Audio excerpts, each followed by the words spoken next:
Yi Mo looked at this woman in front of him astonishingly. Her hair was short, and although she wasn't pretty, something was endearing about her face. She seemed familiar, but he couldn't remember her. Hey Yi Mo, I lent that much money to you, and you pretend not to know me. You really are annoying, said the round-faced woman. Yi Mo suddenly remembered. This woman was called Wang Ying, someone of the Wang family in the capital. She was very outgoing and manly, as she usually talked without much consideration. But she didn't have an evil heart. The reason he was acquainted with her was that Wang Ying and his sister Yi Ling were classmates and often came to Yi Mo's house to play. When Yi Mo was expelled out of the Yi family, many people who knew Yi Mo pretended not to know him. However, Wang Ying was vivacious and wasn't so calculative. She didn't pretend that she did not recognize him. Instead, she even lent money to him when he had hard times in his life. Ah, it's you, Wang Ying. I'm sorry, my head was dizzy just then, and I didn't recognize you. As Yi Mo was speaking, he thought about the fact that he didn't even have the money to eat. Maybe he should ask her for a bit more. However, Wang Ying spoke mysteriously. Yi Mo, last month the Ning family went to your Yi family to break the engagement. Hee, you won't be able to imagine what your fiancé said. Yi Mo shook his head. Honestly, he had no impression of Ning Qing's. Ning Qingsu's attitude had nothing to do with him and could marry whoever she wanted. He wouldn't care at all. Wang Ying thought he was either reluctant to let go of Ning Qing's and said Ning Qing's. She announced in public, I am already Yi Mo's woman and wouldn't marry another person. Unless. But she only said unless and didn't say anything else. I don't know what she meant by that.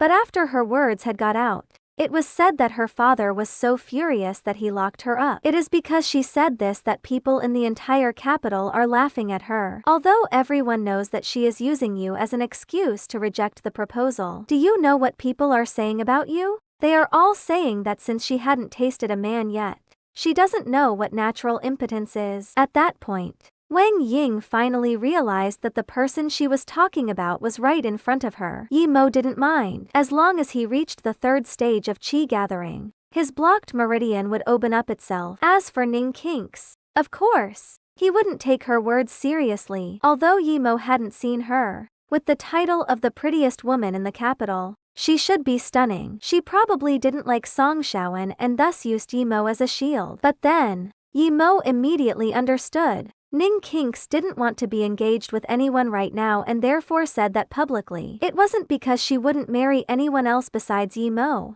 Her word unless meant unless she wanted to marry someone. The woman was smart. And, here, this is for you. Wang Ying took out an envelope and gave it to Yi Mo. Yi Mo opened the envelope and found a stack of money inside. This is from your brother. That Yi Zifeng. He said someone else asked him to give this to you but didn't say who. I think it was probably himself. Wang Ying's words reminded Yi Mo of the existence of his younger brother and little sister. It seemed that Yi Ling never looked to be happy with him, but his brother, Yi Zifeng, was actually kind to him. After thanking Wang Ying, Yi Mo returned to school. In the following days, Yi Mo would go to the library when he wasn't cultivating. He would occasionally go to a few classes he liked. As for failing due to his attendance, he didn't care at all. The dormitory initially housed 4 people. However, one of them was at the internet cafe all day long while another was renting outside with another girl, living the couple life. The third person was residing in the center of the city. Yi Mo often cultivated in the small forest right outside the university. Each time he cultivated, it would often be a whole night, so his dorm was often completely empty. After 2 months, Yi Mo barely reached the first stage of qi gathering. This was due to him cultivating day and night,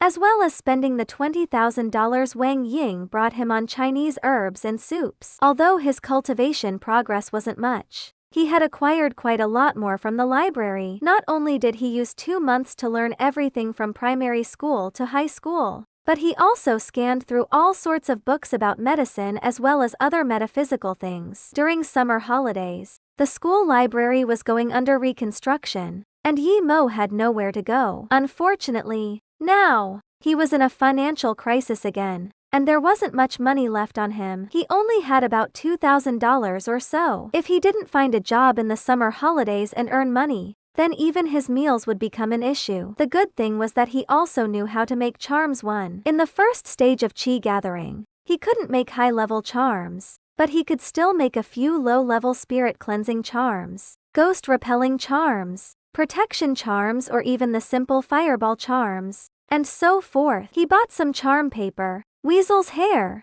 cinnabar, a special type of red paint, and so on. Although the best charms were all made with spiritual beasts' blood and skin. After all this, Yimo's remaining $2,000 was gone. With material enough for 30 or so charms, he only made 8 charms. He made 2 of each amongst the spirit-cleansing charm, the ghost-repelling charm, the protection charm, and the fireball charm. What he had to do now was to sell the charm. Ninghai had a large market of sea treasures and ancient relics trading market. It was also called by some people as the Sea Treasure Garden. There were not only all sorts of ancient and fascinating items sold here, but there were also people like Yimo selling charms. Yimo also saw the charms people sold here. They were all made with normal huang biao without any spiritual qi and wouldn't have any effect at all. However, they were all sold very cheaply, 10 to tens of dollars a sheet, and there were rarely any over $100. Of course, Yimo couldn't sell his charms so cheaply. Yimo wore a big pair of shades as well as a hat with a very low rim. He came to Sea Treasure Garden and found a corner to set up his stall like those fortune tellers. He placed a few charms on a piece of black garment and opened his business just like this. "Yo, boss, how much is your ghost repelling charm?" A man and woman walked in front of Yimo with the guy asking.